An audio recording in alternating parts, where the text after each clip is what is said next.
Welcome back to Drupal Academy. In this brand new series, we are going to explore one of the most powerful feature in a Drupal, that is JSON API. Throughout this series, we will cover everything you need to know to use Drupal as a headless or the decoupled CMS. We will start by creating and exposing APIs using the JSON API, learn how to use filters, sortings, includes and relationships, and then move into authentication including JWT, simple OAuth, cookie based authentication and the API keys. And once our APIs are ready, we will take it a step further by consuming them inside a React application. I will show you how to fetch Drupal data in a React and display it on the front end. Complete end-to-end headless Drupal setup. So stay tuned. This will be a practical real-world series on building decoupled Drupal with the React. In this first part, we will cover the setup of JSON API, required modules, and how to make your first API request. So let's get started. So before we jump into setup, let's understand what is JSON API actually is. JSON API is specification for building APIs in a JSON.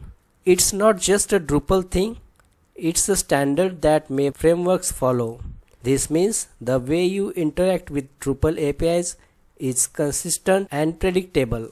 In Drupal, the JSON API module is a part of Drupal core. You don't need to install anything.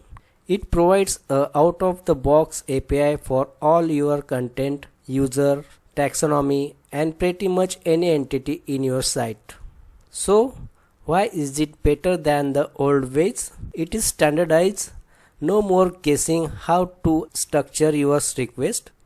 The specs tells you exactly how. It is efficient. It solves common problems like related data. With a single request, you can fetch an article and its author and tags, avoiding the dreaded n+1 query problem. Third one is it is discoverable. The API tells you what you can do next, providing links for related data and the action. In short, if you are starting a new decoupled project, JSON API is the way to go. Now let's enable this JSON API module. For this, go to your Drupal's admin panel, go to extend. In extend, search for the JSON API.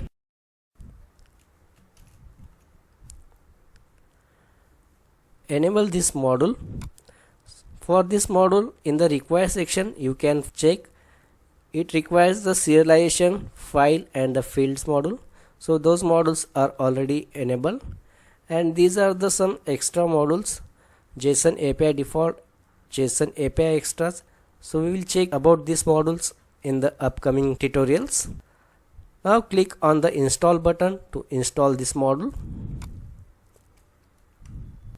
The module is installed successfully. Now first try our first API request.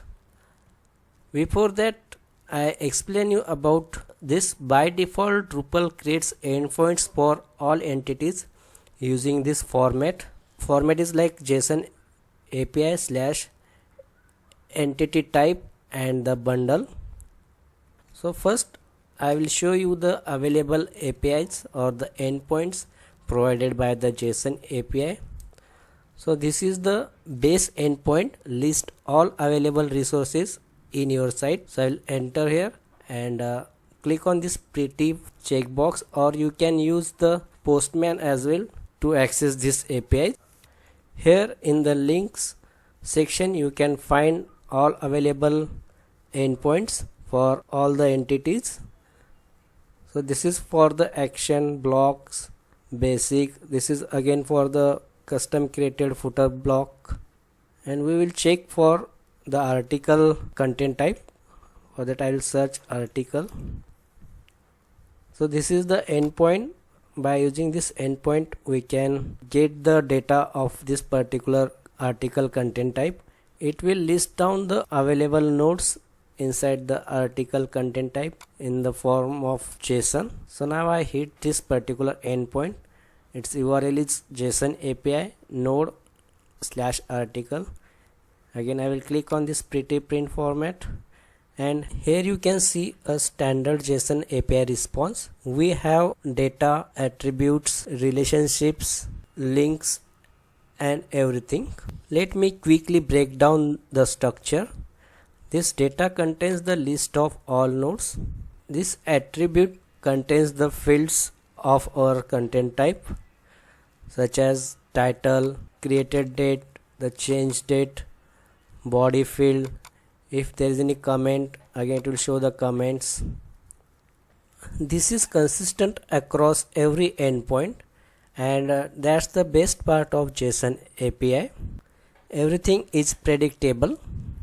Again, if you want to fetch the particular node's data, so this current node, this node's node ID is 5 and its version ID is 18, and if you want to fetch the details of this particular node, you can use this endpoint and paste here. I will paste it in a new tab, so it will show us the all details of this particular single node only, like this node ID 5, it's a body, title, created. Again, if you want to check the user's detail, like who created this, again we need to fetch that detail using this UID, so that we will get the details of user who created this. And if you want to access the images, you can get those images using this endpoint. If you want to sort this node's data on the basis of created date, like in the descending order, for that you need to pass the sort equal to underscore created. So it will sort the articles by newest first, but we will cover this in detail in the part 2. I want to show some mostly used endpoints. So as we have seen, this endpoint is to get the articles data. If you want to get the taxonomy terms and tags, for that you need to use this taxonomy underscore terms / tags. If you want to get the block content of any custom created block, then you need to pass the block underscore content and the block name. Same for the image style. If you want to get the users list, you can use this endpoint.